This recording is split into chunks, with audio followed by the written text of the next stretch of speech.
అప్ప చూడు వెళ్ళని వీకెండ్ వస్తే చాలు బ్యాగులు వేసుకుని ట్రిప్పులంటూ తిరుగుతారు. లైఫ్లో సీరియస్నెస్ లేనే లేదు. ఎంజాయ్మెంట్ తప్ప ఏమీ తెలియదు ఈ జెన్జీకి. పోలా అదిరిపోలే. ఒరే భద్రం, బ్యాటరీ అంతా డౌన్ అయిపోయిందిరా. ఏదైనా తిందానుకుంటే ఇవా? అది కడుపు కాదురా, కంబాల్ చెరువు. ఐ థింక్ హాయ్ ఫ్రెండ్స్, నేను మీకు ఈ రోజు స్పెషల్ వృక్షం చూపిస్తున్నాను చూడండి. నేను చెప్పలే వీడు తిండికి తప్ప దేనికి పనికిరాడని. You are true. అలాగే ఈ విషయానికి వస్తే అక్కడ అద్భుతమైన కాయలు ఉన్నాయి. పర్లేదు,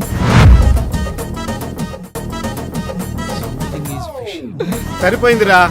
జైలలిత సావు శశికళ జైలుకి వచ్చినట్టు ఏమొచ్చినా నా మీదకే వస్తారా?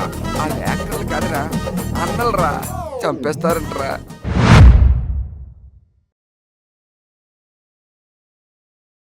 సూపర్ స్టోరీ వెంకట్, నిజంగానే గూస్ బంప్స్ వచ్చాయి.